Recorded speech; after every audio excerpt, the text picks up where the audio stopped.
नमस्कार मंडळी, welcome to my YouTube channel. तर आत्ता मी तुम्हाला बैलपोळ्याचं काय महत्त्व आहे त्याबद्दल काही माहिती सांगणार आहे। तर आपल्या शेतकऱ्यांचा खरा मित्र कोण आहे?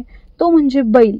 आपल्या शेतीची पेरणी, नांगरणी, जनावरे सांभाळणे आणि शेतकऱ्यांच्या जीवनातील प्रत्येक कष्टामध्ये बैल हा त्याचा साथीदार असतो। ह्याच बैलासाठी महाराष्ट्रात शेतकरी बांधवांनी बैलपोळा हा सण प्रेमाने आणि आदराने साजरा करत असतात। तर बैलपोळ्याचा इतिहास काय आहे? तुम्हाला माहिती का बैलपोळ्याचा इतिहास? मी सांगते तुम्हाला। बैलपोळा हा मुख्यतः महाराष्ट्र, मध्य प्रदेश, छत्तीसगड आणि ग्रामीण भागात मोठ्या थाटामाटात साजरा होतो। हा सण प्रामुख्याने पिठोरी अमावस्येला म्हणजेच श्रावण महिन्याच्या अमावस्येला साजरा केला जातो।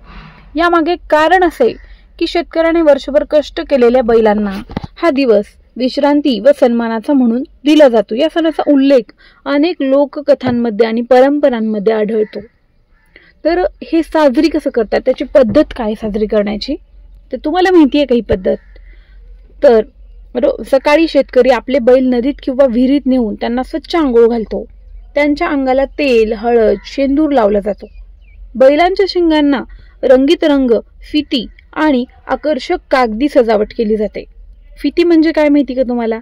ज्याला माहित असेल त्यांना पटापट कमेंट करून मला सांगा बरं। नंतर गळ्यात पितळेच्या घंटा आणि हार घालून बैलांना सजवले जाते। बैलांना पूजा करून नैवेद्य दाखवतात। यात गूळ, भाकरी, फळ आणि चारा दिला जातो। तुमच्याकडे काय नैवेद्य देतात ते पण मला सांगा, कारण प्रत्येक ठिकाणी वेगवेगळी पद्धत असते।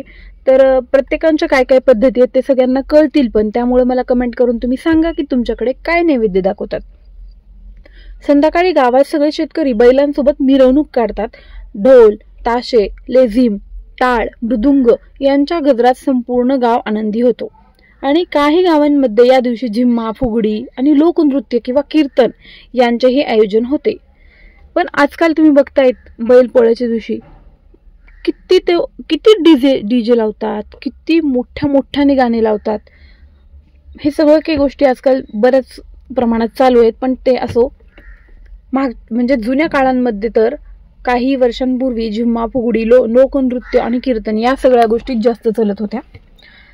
तर ह्या बैलपोळ्याचे महत्त्व काय माहिती का तुम्हाला?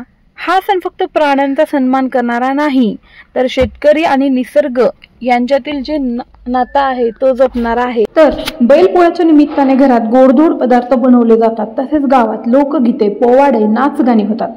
काही ठिकाणी बैल शर्यत आणि खेळही आयोजित केले जातात। हा सण म्हणजे शेतकरी संस्कृतीचा उत्सव असतो। तर मित्रांनो, बैलपोळा हा सण आपल्याला निसर्ग, प्राणी आणि माणूस यांच्यातील नातं जपायला शिकवतो। बैलांचा सन्मान करणं म्हणजे आपल्या मेहनतीचा, आपल्या संस्कृतीचा सन्मान करणे। तर चला, या बैलपोळ्याला आपण सगळे मिळून आनंद साजरा करूया आणि परंपरेचं जतन करूया। सर्वांना बैलपोळ्याच्या हार्दिक शुभेच्छा। जर व्हिडिओ आवडला असेल तर व्हिडिओला लाईक करा आणि चॅनलला सबस्क्राईब करून ठेवा। आणि अशाच महत्त्वाच्या आणि वेगवेगळ्या व्हिडिओंच्या माहितीसाठी आणि सर्व काही अपडेट मिळवण्यासाठी बेल आयकॉनला क्लिक करून ठेवा। धन्यवाद।